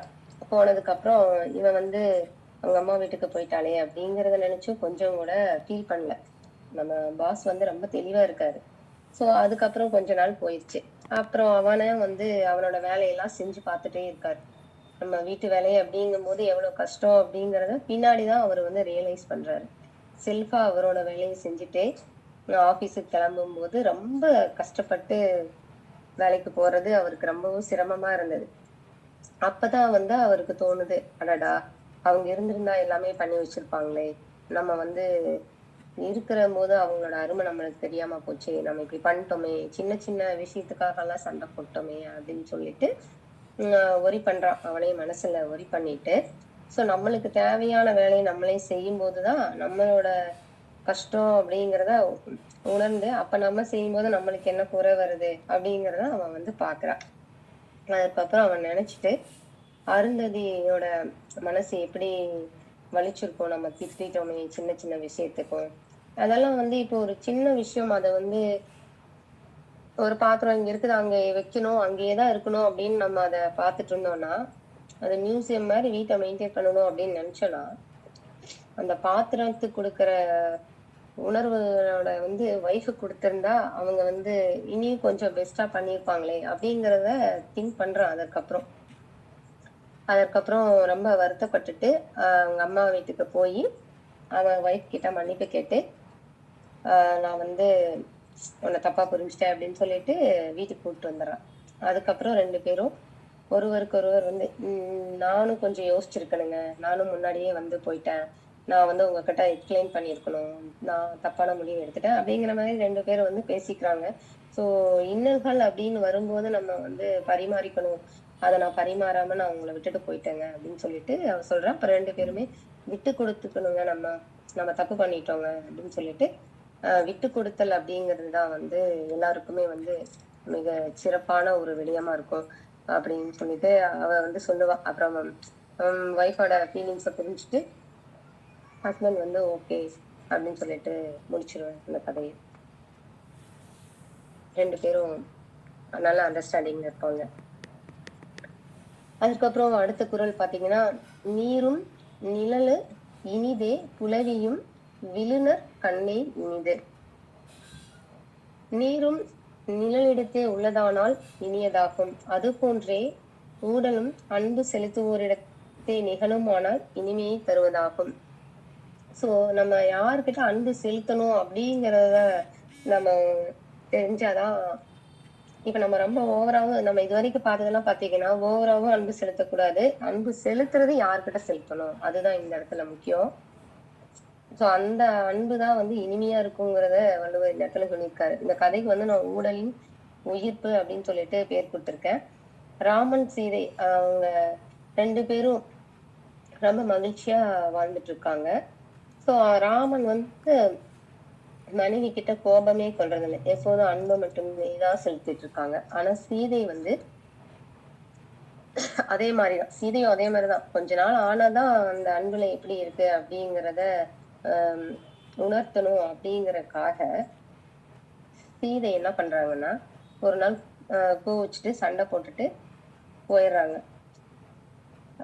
ஏன் வந்து நம்ம மீது வந்து கணவன் கோபம் கோபப்படுற மாதிரி இவங்க பண்ணிட்டு போயிடுறாங்க. அதுக்கப்புறம் யோசிச்சுட்டு அதாவது வீட்ல இருந்து அவங்க எங்கேயும் போகல. பக்கத்துல இருக்கிற ஒரு தோட்டத்துக்கு தான் போயிருக்காங்க. அப்ப அவங்க தோட்டத்துல உட்கார்ந்து யோசிக்கிறாங்க. நம்ம சண்டை போட்டது ஏதாவது ஒண்ணு கொஞ்சமாவது ஒரே அன்பாவே இருக்கிற மாதிரி இருந்தாலும் அதுல ஒரு பிணைப்பு இருக்கிற மாதிரி தெரியாது இல்லையா? அதனால வந்து சண்டை போட்டு போற மாதிரி போறாங்க. அப்ப ஒரு தோட்டத்துல போய் உட்கார்ந்திருக்காங்க. அப்ப தோட்டத்துல இருக்கும்போது பாக்குறாங்க அந்த மரம், நீர்நிலை அது எல்லாமே வந்து பார்த்துட்டு ரசிச்சுட்டு இருக்காங்க. அப்ப அந்த தோட்டத்துல ஒரு குளம் இருக்கு. அந்த குளத்தை சுத்திலயும் நிறைய மரங்கள்லாம் இருக்கு. அங்கிருந்த பறவைகள், விலங்குகள் எல்லாமே வந்து அந்த குளத்துல இருக்கிற தண்ணிய குடிக்கலாம் அப்படின்னு சொல்லிட்டு பார்த்துட்டு அந்த மரத்துல இருக்கிற நிலையில வந்து உட்கார்ந்துருக்கு. சோ இத பார்த்துட்டு அந்த சீதை வந்து ரொம்ப மகிழ்ச்சியா இருக்கிறா. என்ன இவ்வளவு அழகா இருக்கு. இந்த கோடை காலத்துல ஒரு நீர் வந்து எவ்வளவு ஒரு குளிர்ச்சியா, நிழல் மரத்தோட நிழல் வந்து நம்மளுக்கு எவ்வளவு ஒரு மிதமா இருக்கு. சோ அந்த உம் அத வந்து எவ்வளவு உயிர்கள் வந்து இன்பமா ரசிக்குது. நம்ம வந்து இந்த மாதிரி ஒரு சின்ன நம்மளே தப்பா பண்ணிட்டோமோ அப்படின்னு சொல்லிட்டு இல்வாழ்க்கையில வந்து அன்பு அப்படிங்கிறதுதான் வந்து முக்கியமானது. அதை நான் பாட்டுல கோவப்பட்டு வந்துட்டேனே, நானே போய் சரி பண்ணிக்கிறேன் அப்படின்னு சொல்லிட்டு அவளே அவளோட தவற நினைச்சு வந்துட்டு போயிட்டு அப்புறம் பேசி கரெக்ட் ஆகுறாங்க. அதுக்கப்புறம் அவங்களுடைய வாழ்க்கையில் வந்து நெருக்கம் அதிகமாகிறது. சோ ஊடல் தேவை அப்படிங்கிறத நான் உணர்த்தணும் அப்படிங்கறதுக்காக தான் நினைச்சிட்டு வந்தேன் அப்படிங்கிற மாதிரி இந்த கதை ஊடலின் உயிர்ப்பு. நெக்ஸ்ட் பட்டமரம். இது வந்து கடைசி கதை. இதுல திருக்குறள் என்ன அப்படின்னு பாத்தீங்கன்னா, ஊடல் உணங்க விடுவாரோடு என் நெஞ்சம் கூடுவேன் என்பது அவா. ஊடலை தணிக்காமல் வாடவிட்டு வேடிக்கை பார்ப்பவருடன் கூடியிருப்போம் என்று என் நெஞ்சம் துடிப்பதற்கு அதன் அடங்காத ஆசையே காரணம். இதுல என்னன்னா, பட்டமரம் அப்படின்னு ஒரு தலைப்பு கொடுத்திருக்கேன். இந்த கடல்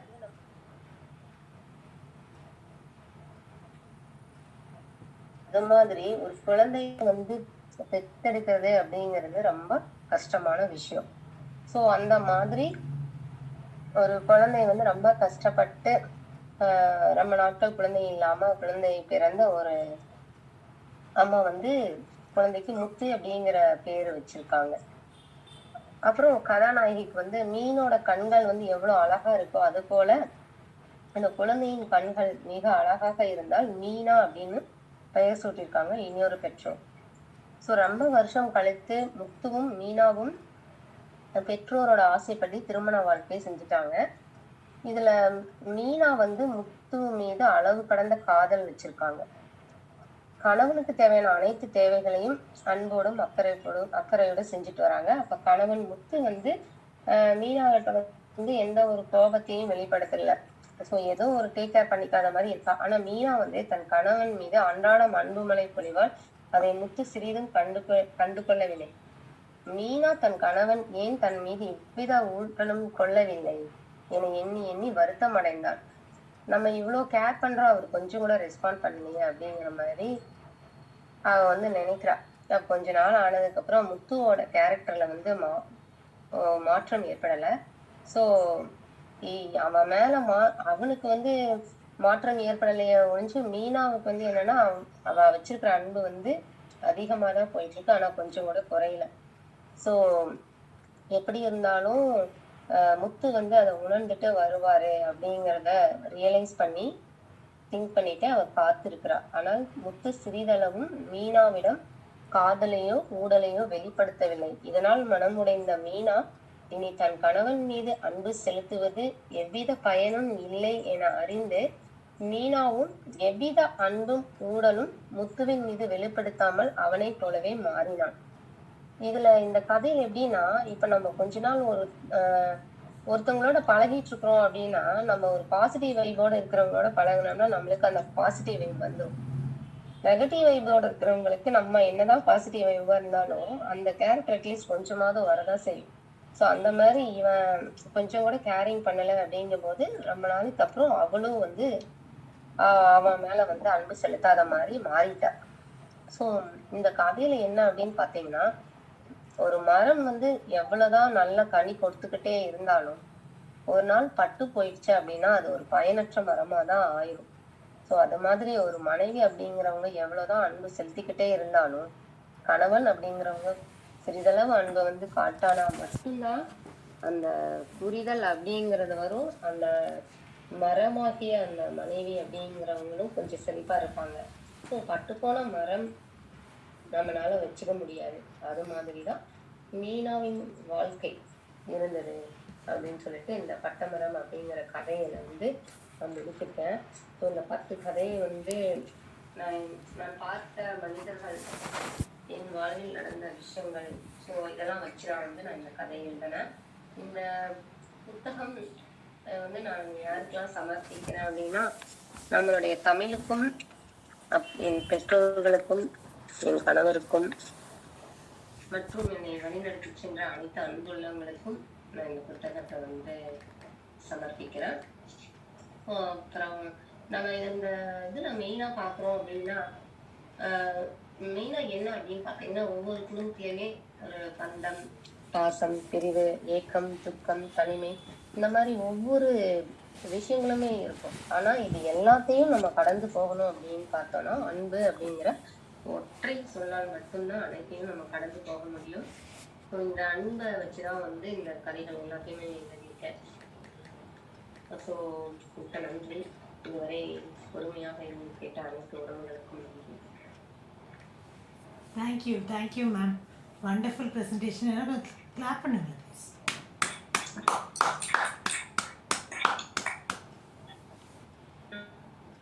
ஸோ ரொம்ப அருமையாக சொன்னீங்க மேம். இதுல வந்து ஒரே ஒரு பாயிண்ட் வந்து நான் ஆட் பண்ணிக்கிறேன். இந்த குலவில் அப்படிங்கறத வந்துட்டு நான் ஒரு சின்ன, நம்ம இவ்வளவு தூரம் கதையா பார்த்தோம் இல்லையா, ஒரு இரண்டு வரிகள்ல அதை நான் முடிச்சிருக்கேன்.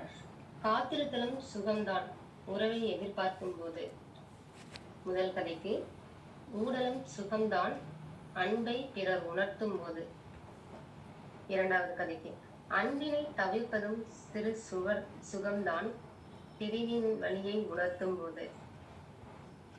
அதற்கப்புறம் நாலாவது திணைனா, அன்பினை உணர்த்தும் மென்மையான ஆயுதம்தான் உணர்வுகள். அன்பில் பொறாமை நீங்கி பொறுமையை தருவதே சிறப்பு. ஊடலும் அவசியம்தான் உணர்வுகளை புரிந்து கொள்ளும் போது. சூழ்நிலைகள் முக்கியம்தான் அன்பின் பகிர்தல் காரணியாகும் போது.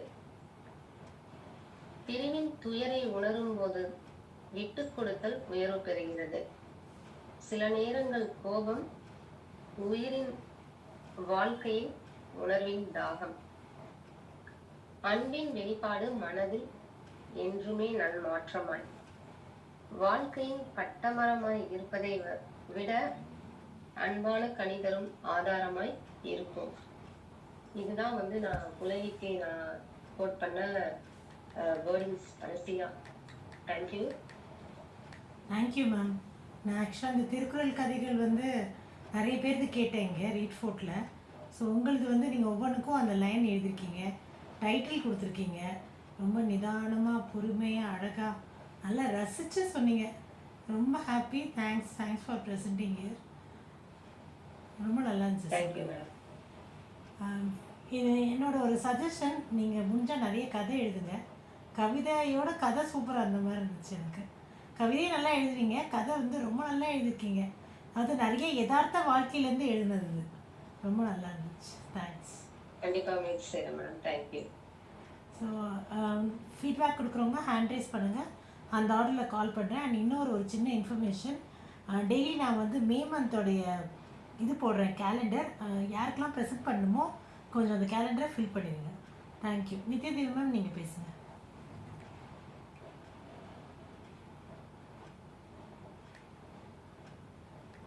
நித்யதேவி மேம். உற்சாகமான மாலை வணக்கம். வணக்கம் மேம். கேக்குதா? கேட்குது, பேசுங்க. கேக்குதா? கேட்குது மேம், கேட்குது கேட்குது. நீங்க புக் எழுதிருக்கீங்கன்னு எனக்கு ஏற்கனவே தெரியும். மேம் சிவகனி மேம் வந்து ஏற்கனவே புத்தகம் எழுதிட்டாங்கன்னு எனக்கு தெரியும். ஆனா நான் என்ன நினைச்சிட்டேன்னா குழந்தைன்னு நினைச்சிட்டேன். நீங்க குழந்தைய பத்தி எழுதிட்டீங்கன்னு எனக்கு அது எப்ப வந்து அந்த புக் நீங்க எழுதிருக்கீங்கன்னு தெரிஞ்சதுல இருந்து அந்த புக்கோடைய ஃபர்ஸ்ட் பேஜை நான் பார்க்கணும்னு ரொம்ப யோசிச்சுக்கிட்டே இருந்தேன். ஒரு 15-20 நாள் யோசிச்சுக்கிட்டே இருந்தேன். நீங்க திடீர்னு வந்து கரெக்டா வந்து இந்த புக்கை நீங்க உங்க புக்கை பேசுறீங்கன்னா எனக்கு தெரியவே தெரியாது. அதான் ஃபர்ஸ்ட் ஏன்னா நான் பார்க்கவே இல்லை. அதுக்கப்புறமா தான் பிளேயர் பார்த்து சரி சிவகனி மேம் பேசுறாங்கன்னு சிவா மேம் சொன்னதை கேட்டு தான் நான் வந்தேன். எப்பயும் வர்றது கூட தான் வந்தேன். ரொம்ப சூப்பரா இருந்துச்சு. 10 குறளுமே நிஜமாவே ஒரு திருக்குறளுக்கு வந்து ஈடான இணையான புத்தகம் இல்லவே இல்லை. அந்த திருக்குறளை கதை வழியாக நானுமே நிறைய நிறைய பாட்டுகளுக்கு சிறுகதை எழுதியிருக்கேன். சிறுகதையா எப்படி எழுதாம கவிதை வழியிலே கதை எழுதிப்போம். அந்தாதி அப்படின்னு சொல்லி ஒரு உலக சாதனை இதுல நாங்க முடிச்சு பண்ணோம். நீங்க இப்ப 100 கவிதை எழுதுறீங்கல்ல, அந்த கவிதையுமே நான் பார்த்தேன். டாக்குமெண்ட் எல்லாம் சூப்பரா இருந்துச்சு. நீங்க எழுதின புத்தகம் ரொம்ப சிறப்பா இருக்கு. அதுவும் நீங்க சொன்ன விதம் வந்து ரொம்ப அருமையா இருந்தது. அந்த இனியன் கதையாகும். ஏன்னா அன்பு அப்படின்னும் போது அது வந்து தாத்பரியம், அதை வந்து சொல்றது வந்து முடியாது, அதை அனுபவிக்கிறதா முடியும். அப்படி ஒரு லவ்விங் பாண்டிங் வந்து உங்ககிட்ட எப்ப நான் பேச ஆரம்பிச்சேனோ அப்பயே கிடைச்சிச்சு. இப்ப நல்லா அந்த 10 குறள் வழியா எனக்கு அவ்வளவு விஷயங்கள் நிறைய கிடைச்சிச்சு. மென்மேலும் வளர வேண்டும். இன்னும் நிறைய புத்தகங்கள் வர வேண்டும். உங்கள் கரங்கள்ல உங்க சிந்தனைகள் நிறைய உள்ளிட வேண்டும். ஏன்னா நிறைய இடத்துல நம்ம வந்து கஷ்டப்பட்டு இருக்கோம். உணர்வுபூர்வமா நம்ம வேதனைப்படுறோம். எவ்வளவு இக்கட்டான சூழ்நிலை, எவ்வளவு பின்னாடி எவ்வளவு எதிர்ப்பலைகளோட நம்ம இங்க பேசிக்கிட்டு இருக்கிறோம். ஆனா அன்பின் எதிர்ப்பலை தான் அங்க இருக்கு.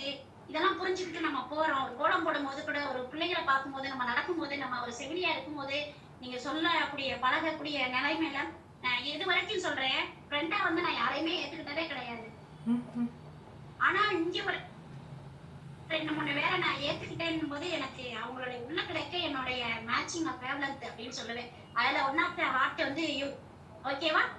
ரொம்ப மென்மேல வர வேண்டும். நான் வாழ்த்துக்களுடன் உங்கள் நித்யாதேவி. நன்றி, வணக்கம். நன்றி Nitya ma'am. Thank you Nityadevi ma'am. எனக்கு அப்புறமாட்டி சொல்லுங்கள் மற்ற ஃப்ரெண்ட்ஸ்லாம் யாருன்னு.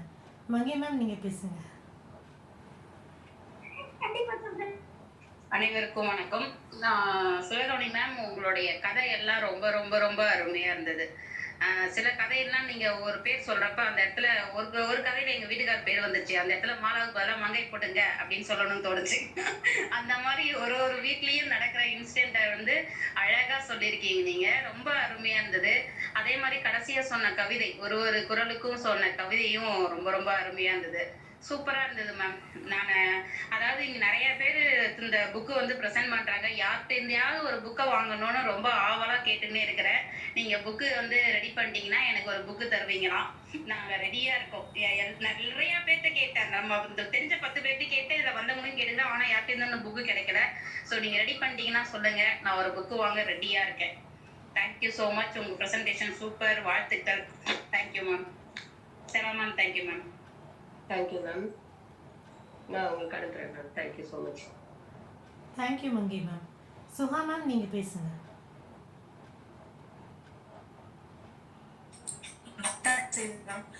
சிவகனி மேம் ரொம்ப அழகா அருமையா ப்ரெசென்ட் பண்ணீங்க. அவ்வளோ வந்து மனசுக்கு நிறைவாகவும் இருந்தது. அன்பு எவ்வளோ ஒரு வலிமையான ஒரு விஷயம்ன்றது நீங்க இதுல கன்வே பண்ணிருக்கீங்க. ஸோ லைக் சொல்லணும்னா ஒரு மலர் எப்படி பூத்து குலுங்கி அது நம்மளுக்கு ஒரு மகிழ்ச்சியை தருமோ அது மாதிரி இருந்தது. ஒவ்வொரு கதையும் முத்து மாதிரி நம்மளுக்கு கேட்க கேட்க அவ்வளோ அருமையா இருந்தது. ஸோ ரொம்ப நன்றி மேம். இந்த திருக்குறளோட நீங்க எப்பவுமே நான் உங்களோட இது நோட் பண்ணியிருக்கேன். ஏதாவது ஒரு கவிதை யாரையாவது பாராட்டணும்னு ஒரு கவிதை இல்ல ஏதாவது சொல்லி புகழ்ந்து இது பண்ணுவீங்க. தட் ஷோஸ் உங்களுடைய டெப்த் ஆஃப் லவ் என்னன்றது. அந்த கேரக்டர் அவ்வளோ நல்லா இருக்கு மேம். இப்பவும் அதை நீங்க எழுத்துல நீங்க கொண்டு வரும்போது அவ்வளோ இன்னும் சேவா மேம் சொன்ன மாதிரி அந்த கவிதைகள் காட்டிலும் உங்களுடைய அந்த கதைகள் வந்து இன்னும் வலிமையா இருக்கிற மாதிரி ஒரு ஃபீல் இருந்தது. அவ்வளோ அருமையா இருந்தது. Thank you so much ma'am. நன்றி Subha ma'am. Thank you so much ma'am. Thank you Subha ma'am. உங்களோட கருத்தை ஏற்றுக்கிறேன். Thank you Subha ma'am. Vivekanandan sir நீங்கள் பேசுங்க. அனைவருக்கும் உற்சாகமான மாலை வணக்கம். இன்னைக்கு வந்து சிவகணி மேடமோட புக்கு வந்து ரொம்ப சிறப்பாக இருந்துச்சு. இவ்வளோ நாள் வந்து அவங்க ஒரு பங்கேற்பாளராக பார்த்துட்டு இருந்தது. இன்னைக்கு வந்து ஒரு கதையாசிரியர் அப்படின்னு தெரியறப்ப ரொம்ப ரொம்ப மகிழ்ச்சியாக இருக்கு. உலக பொதுமுறையான திருக்குறள் அப்படின்றத எடுத்து அதில் ஒரு புத்தகம் எழுதுறதுன்றது பரிமேலழகர் கலைஞர் அந்த அளவுக்கு நீங்கள் வந்து உயர்ந்துகிட்டே இருக்கீங்க அப்படின்றது ரொம்ப சிறப்பாக தெரியுது. எல்லாரும் சொல்லுவாங்க வந்து திருக்குறள் படித்தா, அது குறிப்பாக காமத்துப்பால் படித்தா ஃபேமிலிக்குள்ள டைவர்ஸே வராது அப்படின்னு சொல்லுவாங்க. அது தெரிஞ்சாலே போதும், அவ்வளோ தூரத்துக்கு இதாக இருக்கும். அது மாதிரி வந்து ஒரு வாழ்க்கை வந்து இன்பமாக இருக்குது. எல்லாரும் வாழ்க்கை வாழ்றது இன்பமாக இருக்கிறதுக்காக. அந்த இன்பம் நிலைச்சிருக்குன்னா பொருள் தேவை. அது அறத்தின் வழியாக வந்தால் வாழ்க்கை முழுமையாக எடுத்துரும். உலகத்தில் உள்ள அனைத்து உயிரினங்களுக்கும் ஏற்ற ஒரு நூல் திருக்குறள். அதை எடுத்து இத்தனை கதை எழுதுன்றது ரொம்ப ரொம்ப சிறப்பான ஒரு விஷயம். கண்டிப்பாக இன்னைக்கு இவ்வளோ பெரிய ஒரு ஆளுமை நம்ம கூட பயணிச்சுட்டு இருக்காங்க அப்படின்னு நினைக்கிறப்ப ரொம்ப பெருமையாக இருக்குது. ரொம்ப சூப்பர். வாழ்க்கையில் இன்னும் மென்மேல் மலர என்னுடைய மனமார்ந்த வாழ்த்துக்கள். நன்றி. அதுல சொன்னீங்க நம்ம ஒரே விஷயம் நீங்க நோன் ஒண்ணு போட்டு எதுக்காகன்னு கேட்டீங்கன்னா, வடிவேல் படம்லாம் நீங்க பாக்குற வடிவேல் போட்டு நீங்க சரியா, அதனால வந்து என்னன்னா உள்டாவா நீங்க சொல்லிட்டீங்க. அந்த ஒரு இடத்துலதான் வந்து இதா இருந்தது. நீங்க என்னமோ ஐ மீன் எல்லாம் ஒரு சென்டிமீட்டர் திட்டுவாங்கன்றது, ஆப்போசிட் சைடுல திட்ட ஒண்ணுமே அது சொல்லவே முடியாது, அந்த அளவுக்கு இருக்கும். சரியா, தேங்க்யூ. Thank you Vivekanandan sir. சரியா கேட்கல சார். Network issue. இல்லை கேட்குது மேம். Thank you Vivekanandan sir. உங்கள் நோவை நானும் பார்த்தேன் sir. Okay okay okay super. Thank you. வேறு யாராவது ஃபீட்பேக் கொடுக்குறீங்களா? சொல்லுங்க கணேசன் சார். வணக்கம் மேடம். அன்பிலார் எல்லாம் தமக்குரிய அன்புடையார் எங்கும் உரியர் பிறர்க்கு அப்படின்னு ஒரு திருக்குறள் இருக்குது. அப்படின்னா அன்பு இருக்கிறவங்க தான் மற்றவங்களுக்கு கொடுக்கறதுக்கு விரும்புவாங்க. அது மாதிரி இங்க சிவகணி மேடம் இன்னைக்கு வந்து இந்த கதைகள்லாம் சொல்ல வந்து ஒரு மற்றவங்க மேல அன்புல தான் அந்த கதைகள்லாம் எழுதி நம்மளுக்கு ப்ரெசென்ட் பண்றாங்க. அவங்களுக்கு நல்ல வாழ்த்துக்கள். நல்ல அர்த்தமுள்ள கதைகள் சொல்லியிருக்காங்க. அது வந்து இந்த ஊழல்னு சொல்ற கதைகள் எல்லாம் அப்படின்னு ஊழல் எப்படின்னா ஒரு காந்தம் மாதிரி. இப்போ காந்தத்தை வந்து பக்கத்துல எடுத்துன்னு போனாக்கா அது இழுத்தோம்னா அதனுடைய பவர் தெரியும். அப்படி காந்தம் ரெண்டுத்தையும் ஒட்டி வச்சுட்டாக்கா அதனுடைய காந்தனுடைய பவர் தெரியாது. அந்த ஊழல் வந்து அது இழுக்கும் போது அதான் ஊழல். சண்டை போடும் போதுதான் அப்ப அந்த ரெண்டுத்துக்கு உள்ள ஈர்ப்பு தெரியும். அது மாதிரி வந்து ஊழலை பத்தி எல்லாம் கதை எழுதிருக்காங்க. ரொம்ப நல்லா அருமையா வாசிச்சாங்க. இந்த திருக்குறள் கதைகள் வந்து மனசுல வந்து எல்லாருக்கும் பதிஞ்சுனாக்கா உலகத்துல வந்து சண்டை சச்சரவே இருக்காதுங்க. வாழ்க்கை வந்து ரொம்ப இன்பமா இருக்கணும்னாக்கா திருக்குறளை படிக்கலாம் கூட திருக்குறள் கதைகள் படிச்சு புரிஞ்சாலே போதும். அந்த இதுல சேவை செய்யறதுல வந்து இவங்க முற்பட்டு வந்து ரொம்ப நல்லது. வாழ்த்துக்கள். என்னுடைய மனமார்ந்த வாழ்த்துக்கள். Thank you sir. அருமையான கருத்து. Thank you sir. சார் மிக்க நன்றி sir. Sivagani ma'am, thank you. It was a wonderful presentation. So நீங்கள் அடுத்த மாதமும் இதே மாதிரி ஒரு புக் எடுத்து ப்ரெசென்ட் பண்ணுவோம் எங்களுக்காக. அண்ட் வந்து தேங்க்யூ. அண்ட் வந்து நாளைக்கு அருணகிரி சார் பேசுகிறாங்க. எல்லோரும் கண்டிப்பாக இதே மாதிரி வந்துடுங்க.